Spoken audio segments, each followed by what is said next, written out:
Hello my friends, welcome back to my channel tricky जेस। तो आज मैं आपके लिए लेके आई हूँ क्यूब।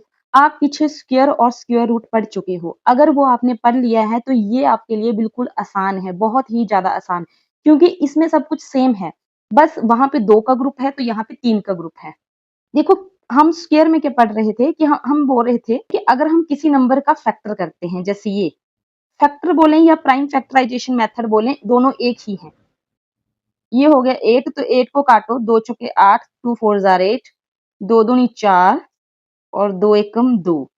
ठीक है, तो ये जो हमारे फैक्टर होते हैं, तो ये हमने बोला था कि स्क्वायर में 2 होने चाहिए और क्यूब में कितने होने चाहिए? 3 होने चाहिए, क्योंकि क्यूब को हम बोलते ही कैसे हैं? 3। ठीक है, 3 से डिनोट करते हैं। स्क्वायर को 2 से डिनोट करते हैं और क्यूब को 3 से डिनोट करते हैं। इसका मतलब कि हमारा जो 8 है वो एक परफेक्ट क्यूब है, क्योंकि इसमें 3 पेयर बने हैं। कौन-कौन से? 2 दूनी 4 और 4 दूने 8। ठीक है, 2 2 जार 4, 4 2 जार 8। या हम ऐसे भी लिख सकते हैं इसको 2 की पावर 3। ओके, ये होता है एक परफेक्ट क्यूब, जिसमें पेयर कितने होने चाहिए? 3 होने चाहिए। अगर मान लो किसी नंबर के पेयर जो हैं, ठीक है, वो 4 हैं, जैसे यहाँ पे 3 बार 2 आ गया, ठीक है, और 1 और 4 आ गया, मतलब एक और नंबर आ गया, तो ये एक परफेक्ट क्यूब नहीं होगा। जैसे मल्टीप्लाई करो, यहाँ तक तो 8 था और 8 दूनी 16, यानी कि 16 हमारा एक परफेक्ट क्यूब नहीं होगा। ठीक है, क्यों? क्योंकि इसमें एक पेयर एक्स्ट्रा है। ओके, अब मुझे लगता है आपको समझ आ गया होगा कि क्यूब हम कैसे चेक करते हैं। अब आप मुझे बताना कि 27 एक परफेक्ट क्यूब है या नहीं है। ऑफ कोर्स आप उसके फैक्टर करोगे, और अगर 3 के पेयर आ रहे हों, 3 के पेयर का मतलब ये नहीं है कि 3 मल्टीप्लाई 3 मल्टीप्लाई 3 नहीं, चाहे वो 4 हो या फिर 5 हो या फिर 6 हो, सारे ही 3 में होने चाहिए, यानी कि ग्रुप 3 का होना चाहिए। ठीक है, अब यूनिट डिजिट मैंने आपको पीछे स्क्वायर वाली वीडियो में भी पढ़ाया था। यूनिट डिजिट बहुत ज्यादा इंपॉर्टेंट रोल प्ले करते हैं किसी भी क्वेश्चन को इजीली सॉल्व करने के लिए। ठीक है, यूनिट डिजिट अगर आपको पता होंगे तो आपको क्वेश्चन करना बहुत ही ज्यादा आसान हो जाएगा। सबसे पहली बात, यूनिट डिजिट होते क्या है? जैसे मैं एक नंबर लिख रही हूँ 4321। ठीक है, तो हमेशा जो एंड वाला नंबर होता है वही हमारा यूनिट डिजिट होता है, ऑलवेज। ठीक है, अगर मान लो नंबर हमारा किस में है? डेसिमल में है, जैसे 4321.013, तो यूनिट डिजिट क्या होगा? तो भी यूनिट डिजिट यही होगा, डेसिमल से पहले वाला। क्योंकि एक चीज आप हमेशा याद रखो, या फिर आप मुझे बताओ, अगर मैंने ऐसा नंबर लिखा है तो आप खुद सोचो, अगर मैं इसमें यहाँ पे एंड में पॉइंट, ठीक है, 000 लगा दूं या फिर 1 2 3 लिख दूं, तो भी इस नंबर को फर्क पड़ेगा? कोई नहीं पड़ेगा। क्यों? क्योंकि ये नंबर अपनी जगह है। जैसे अगर मैं पॉइंट जो मर्जी लिख दूं, फिर भी इसकी एक अपनी वैल्यू है जो रहेगी रहेगी। ठीक है, बाकी पॉइंट में आगे से आगे नंबर चलता जाता है, फिर बड़ा होता है, वो बाद की बात है। ठीक है, तो किसी भी नंबर के पीछे, जैसे 22 है, अगर मैं इसको ऐसे लिखूं या फिर मैं इसको लिखूं 22.00, तो भी कोई फर्क नहीं पड़ेगा, तो भी ये नंबर यही रहेगा। इसलिए यूनिट डिजिट हमेशा एंड में जो नंबर होता है वही रहता है। ठीक है, अब पता चल गया यूनिट डिजिट क्या होता है। तो अब बात करते हैं यूनिट डिजिट की। आपको बस 10 तक जो है वो यूनिट डिजिट याद रखने हैं, और एक चीज और कर सकते हो आप कम से कम 10 तक क्यूब जो है वो पढ़ लीजिए। नहीं तो 20 तक अगर आपको आते हैं तो बहुत अच्छी बात है, नहीं भी आते तो कम से कम 10 तक आपको पता होनी चाहिए। मैक्सिमम क्वेश्चन में 10 तक जो है वो मतलब इजी हो जाता है सॉल्व करना, अगर आपको 10 तक आते हैं। ठीक है, तो देखो, यहाँ पे ये जो यूनिट डिजिट है, ये जो मैंने लिखे हुए हैं, ये कहाँ से लिखे हैं? यहाँ से। एक तो एक ही है तो इसका एक ही होगा, 8 का 8 ही है। अब 27 में मैंने 7 लिया है, 64 में मैंने 4 लिया है, 5 में मैंने 5 लिया है, 216 में मैंने 6 लिया है, 343 में 3 लिया है। तो देखो, जो एंड वाली नंबर है हमने वही लिए हैं, लेकिन जो 10 वाले हैं ना, वो याद रखना कि 000 होंगे। देखो, मैंने बोला कि क्यूब में 3 पेयर होने चाहिए, तो अगर कोई नंबर ऐसा है 32400, ठीक है, और आपसे पूछा जा रहा है कि क्या गिवन नंबर एक परफेक्ट क्यूब है, तो आप इसे डायरेक्ट रिजेक्ट कर दोगे। क्यों? क्योंकि एंड में हमेशा 3 जीरो चाहिए, और यहाँ पे कितने हैं? 2। ये शॉर्टकट तरीका है। अब मान लो ये एक नंबर मैं फिर से दे रही हूँ 367, ये लगा दिए मैंने 000 और एक और 0।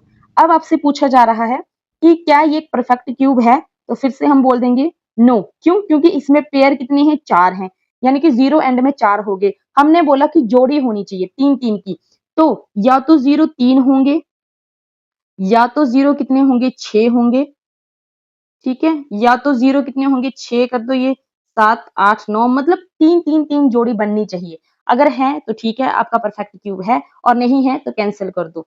ओके, ये शॉर्टकट तरीका ये याद रख लेना, क्योंकि हो सकता है डायरेक्ट ऐसा क्वेश्चन पूछ लिए जाए, तो आपको सॉल्व थोड़ी करना है। अब आप इतना बड़ा नंबर सॉल्व करोगे क्या? नहीं करोगे। तो सीधी सी बात है, आप डायरेक्ट किससे पहचानोगे कि एक की जोड़ी बननी चाहिए। उसी तरह स्क्वायर में भी हम दो दो की जोड़ी लेते हैं। ये एक परफेक्ट क्यूब है, यस। अगर इसमें 3 लग गए, सॉरी, स्क्वायर परफेक्ट स्क्वायर है, यस। अगर 3 लग गए तो नहीं, अगर 4 हो गए तो यस। ऐसे ऐसे चलता है, ठीक है। अब एक चीज देखो, याद करने का तरीका, 4 5 6, 4 5 6 का सेम ही यूनिट डिजिट होता है, ठीक है, सेम यूनिट डिजिट है इसका, 4 5 6 का। 9 का भी सेम है और 1 का भी सेम है, ठीक है। पहले तो ये याद रखना है कि 1 4 5 6 और 9 तीनों के जो यूनिट डिजिट होते हैं वो हमेशा ही सेम होते हैं, ऑलवेज सेम, ठीक है। पहली बात तो ये होगी। दूसरी बात आपको क्या याद रखनी है कि दो ही याद करने हैं, एक 2 और एक 3। क्यों? क्योंकि उसके अलावा जो दो बच रहे हैं वो आपको अपने आप याद हो जाएंगे। 2 का यूनिट डिजिट 8 है, तो 8 का ठीक उल्टा होगा, तो 8 का यूनिट डिजिट क्या होगा, 2 होगा। करो चेक जरा, 2 है, यस, ठीक है। तो 3 का यूनिट डिजिट आपका 7 है, तो 7 का 3 होगा। करो चेक जरा 7 का, लो जी, 3, ठीक है। तो बस ये याद रखना है आपको कि इनके तो सेम ही होंगे। बाकी आपको 2 और 3 का याद रखना है। अगर 2 का 8 है और 3 का 7 है, ठीक है, तो 7 का 3 होगा और 8 का 2 होगा। बस उल्टी उल्टा है और कुछ भी नहीं है। और यूनिट डिजिट प्लीज याद कर लेना, बहुत ज्यादा काम आती है क्वेश्चन में, ठीक है। आपको डायरेक्ट क्वेश्चन भी पूछा जा सकता है कि हाँ बताओ, एक पर्टिकुलर नंबर है, जैसे मान लो यही दे दिया सारा एक नंबर 14569, ठीक है। तो इसमें आप बताओ कि कौन सा यूनिट डिजिट है, ठीक, नहीं, किस नंबर का यूनिट डिजिट है ये। तो आपको ऑप्शन दिया होगा, जैसे मान लो एंड में कोई भी नंबर के एंड में 9 है, तो आप पहचान जाओगे कि ये तो कोई 9 वाला नंबर ही है।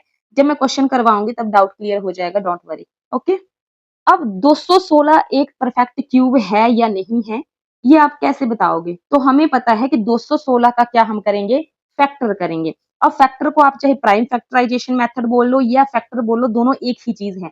यानी कि हमें सिर्फ तोड़ना है और कुछ नहीं करना है। फैक्टर का मतलब क्या होता है, तोड़ना। इस नंबर को छोटे से छोटे नंबर में तोड़ना है। तो 216 के फैक्टर करो।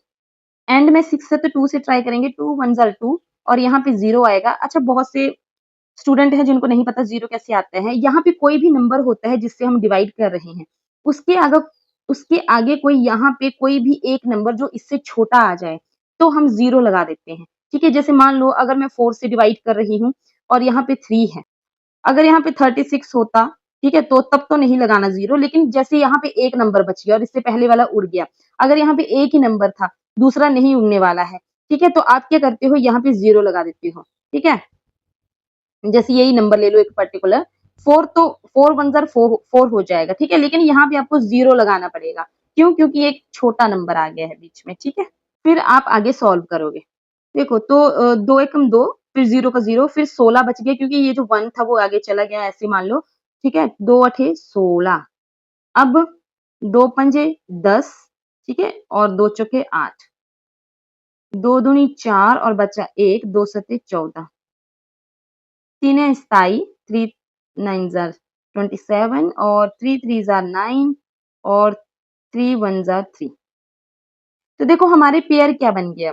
अब हमारे पेयर के 3 बन गए हैं, 2 के पेयर भी 3 हैं और 3 के पेयर भी 3 हैं, यानी कि जोड़ी बन चुकी है।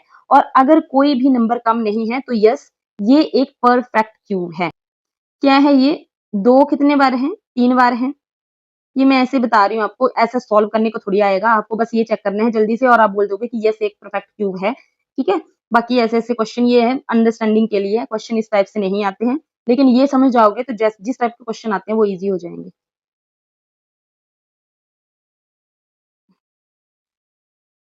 देखो तो 2 भी कितनी बार हैं? 3 बार, तो 2 की पावर 3 है, और फिलहाल मत लिखो, और 3 की पावर भी 3 है, तो ब्रैकेट में इसको लिख सकते हैं हम 2 इंटू 3 की पावर 3। ये एक फॉर्मूला लगा है, ठीक है। जैसे AM मल्टीप्लाई BM, ठीक है, दोनों अलग अलग ही है ना, A 2 है और B 3 है। Is equal to A into B bracket M. ठीक है, हमने शॉर्ट में लिख दिया। इसको अगर ऐसे लिखते तो भी कोई फर्क पड़ता नहीं पड़ता। ये लो, ठीक है, ये एक फॉर्मूला है जो इसमें अप्लाई हुआ है। आप ऐसे ही याद रख सकते हो, बेसिक सा। वैसे भी इससे इस टाइप के क्वेश्चन मैं ऑलरेडी करवा चुकी हूँ, आप पीछे चेक कर सकते हो प्लेलिस्ट में। ओके, अब क्वेश्चन जिस टाइप के बनते हैं वो आपके सामने एग्जाम्पल आ चुका है। Find the smallest multiple to make a perfect cube. Solve करने से पहले एक बात सुनो, ये तो हमें देख के पता लग रहा है कि ये एक परफेक्ट क्यूब नहीं है। अगर इसके एंड में 3 जीरो होती तभी एक परफेक्ट क्यूब होता, तब ये तो नहीं है। दूसरी बात, मैंने कहा कि एक परफेक्ट क्यूब में जो पेयर होते हैं वो 3 के होते हैं। अगर 3 से ज्यादा है या 3 के लिए एक कम है, मान लो 2 है, तो आपको जो नंबर मिस है उससे मल्टीप्लाई करना होता है, और डिवाइड वाले में जो नंबर आपका एक्स्ट्रा है उससे डिवाइड करना होता है। चलो पहले क्वेश्चन पे आते हैं। अब 500 जीरो है, 2 से ट्राई करेंगे। 2 दूनी 4, बचा 1, 2 पंजे 10 और ये 0। 2 एकम 2, 2 दूनी 4, 2 पंजे 10। 5 है तो 5 से ट्राई करते हैं। 3 से भी कर सकते थे लेकिन 3 से उड़ेगा नहीं है, तो 5 दूनी 10 और बचा 2, पंजे पंजे 25। पंजे पंजे 25 और 5 एकम 5। तो ये हो गया। आपको देख के पता चल गया होगा कि 2 के पेयर जो है वो पूरे नहीं है। ठीक है, 5 के पूरे हैं, यानी कि इसको पूरा करने के लिए हमें 1 और 2 चाहिए बस। तो हमें इस गिवन नंबर से 2 को मल्टीप्लाई करना है। क्या करेंगे, 2 को मल्टीप्लाई करेंगे तो कितना आएगा, 0 0 और ये बन गया 5 दूनी 10। ठीक है, तो 3 जीरो आगे एंड में, तो हमें पता ही है कि ये एक परफेक्ट क्यूब है। लग गया पता, जो भी नंबर मिस होता है उससे मल्टीप्लाई करना होता है। जैसे नेक्स्ट क्वेश्चन ये है, find the smallest dividend. Dividend मतलब डिवाइड करना है, भाग देना है। किसको, जो भी हमारे पास एक्स्ट्रा होगा। चलो चेक कर लेते हैं। नंबर काफी बड़ा है, कोई बात नहीं, इजिली सॉल्व हो जाएगा।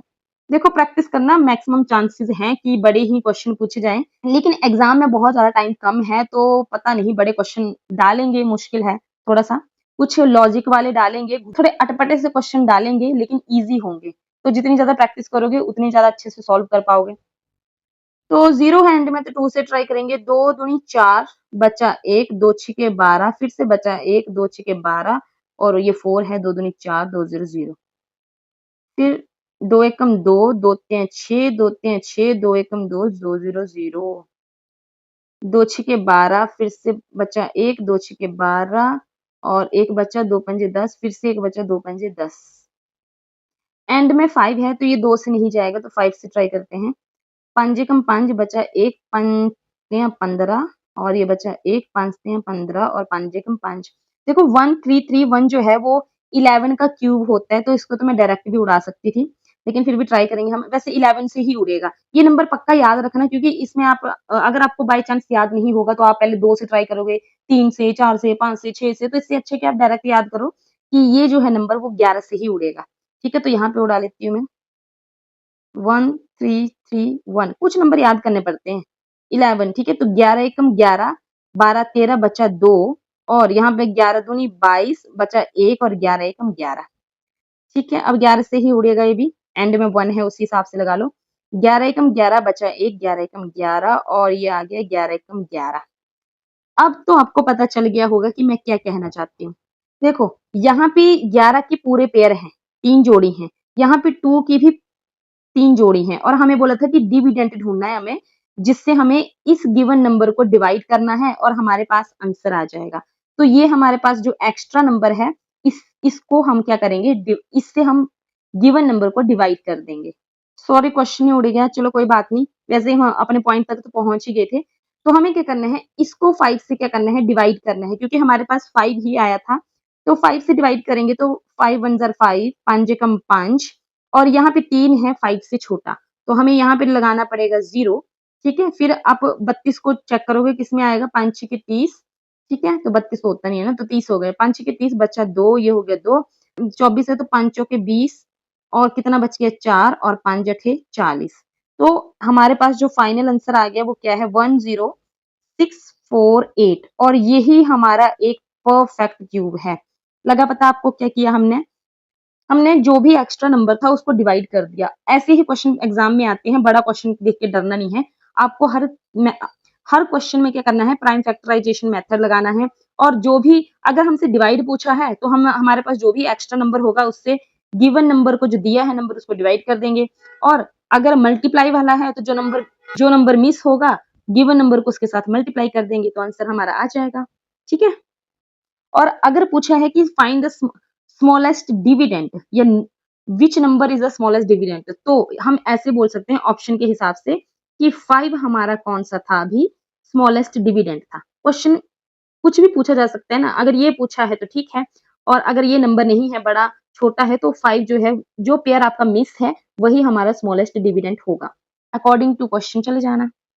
अब क्वेश्चन पूछने का तरीका ये भी है, जो हम ऑलरेडी कर चुके हैं वही ये चीजें हैं। ठीक है। क्वेश्चन ऐसे ही पूछा जाता है कि find the smallest number why which, कौन सा वो छोटे से छोटा नंबर है जिससे क्या करना पड़ेगा, हमें गिवन नंबर को क्या करना पड़ेगा, मल्टीप्लाई करना पड़ेगा, जिससे कि हमें एक परफेक्ट क्यूब मिल सके। तो वही बात है, जो पेयर मिस होगा, ठीक है, जो पेयर मिस होगा उसको आप मल्टीप्लाई कर देना, यानी कि हमें नंबर के हमेशा ही क्या करने हैं, फैक्टर करने हैं। एंड में 3 है, 3 से ही ट्राई करेंगे। 3 8 24 और 3 एकम 3, 3 दूनी 6, 7 8, 3 सते 21, 3 27, 3 तिया 9 और 3 एकम 3। ये तो पेयर कंप्लीट है, लेकिन यहाँ पे 3 का एक 3 मिस है। ठीक है, एक जोड़ी मिस है, तो इसका मतलब ये है कि हमें 243 को क्या करना पड़ेगा, मल्टीप्लाई करने पड़ेगा 3 से। तो मल्टीप्लाई 3 से करेंगे तो क्या आएगा हमारे पास, 3 तिया 9, 3 चौके 12, 3 दूनी 6 तो 1 7, यानी कि 729 आपका क्या है, एक परफेक्ट क्यूब है। और मुझे 10 तक याद है, ज्यादा तो मैंने भी याद नहीं किए हैं, तो मुझे पता है कि किसका एक परफेक्ट क्यूब है। पहली बात, एंड में क्या है, यूनिट डिजिट है। अगर आपको याद भी नहीं है तो ये शॉर्टकट तरीका है। ठीक है, क्योंकि 10 से तो शुरू हो जाते हैं 4 नंबर, और 3 नंबर तो पीछे पीछे ही रहते हैं। तो 9 का क्या हो जाएगा, ये 9 का क्यूब होगा ये। क्यों? क्योंकि 9 का यूनिट डिजिट हमेशा 9 ही होता है। ठीक है, ये होता है पहचान। यूनिट डिजिट अगर आपको पता हो तो आपके लिए और ज्यादा इजी हो जाता है। मान लो क्वेश्चन ऐसा पूछा जाता है कि बताइए मल्टीप्लाई करके परफेक्ट क्यूब जो आएगा इसका क्यूब होगा, तो कौन सा होगा, तो ये होगा, किसका क्यूब होगा तो इसका होगा। ठीक है, जिस तरह हमने मल्टीप्लाई वाला किया, यहाँ पे डिवाइड वाला है। 81 का वैसे हम ऑलरेडी सॉल्व कर चुके हैं 3 से पीछे। ठीक है, तो हम फिर से कर लेते हैं। 3 3 दूनी 6 और बचा 2, 3 सते 21, 3 27, 3 तिया 9, 3 एकम 3। अब देखो पेयर क्या है, 3 के यहाँ पे पूरे हैं और यहाँ पे अकेला बच रहा है, तो बस क्या करो, 3 से डिवाइड कर दो। 3 से डिवाइड करने पर हमारे पास क्या आ रहा है 81 को, ये देखो यहाँ पे 27, यानी कि 27 हमारा क्या है, एक परफेक्ट क्यूब है। बस इतने इजी होते हैं। अब मैं आपको क्वेश्चन दूंगी, वो आप करके बताना। ठीक है, तो ये सारे क्वेश्चन जो है आप इन पे प्रैक्टिस करोगे। आप बस ये देखोगे कि कौन सा परफेक्ट क्यूब है, कौन सा नहीं है, किस नंबर को हम मल्टीप्लाई, मतलब कौन सा ऐसा है जिसमें एक नंबर मिस है तो उसको मल्टीप्लाई करेंगे, एक नंबर एक्स्ट्रा है तो उसको डिवाइड करेंगे। आप सभी टाइप के जो मैंने अभी तक आपको बता दिए टॉपिक, उनको सबको अप्लाई करोगे इन पर्टिकुलर नंबर पर। ठीक है, तो ये जो गिवन नंबर है, अगर आप सॉल्व कर लेते हो अच्छे से तो प्लीज कमेंट में इनके आंसर जरूर करना कि कौन सा परफेक्ट क्यूब है और कौन सा नहीं है। तो होप सो आज की वीडियो आपको अच्छी लगी हो। नेक्स्ट वीडियो में हम मिलते हैं क्यूब रूट को लेके। Thank you so much.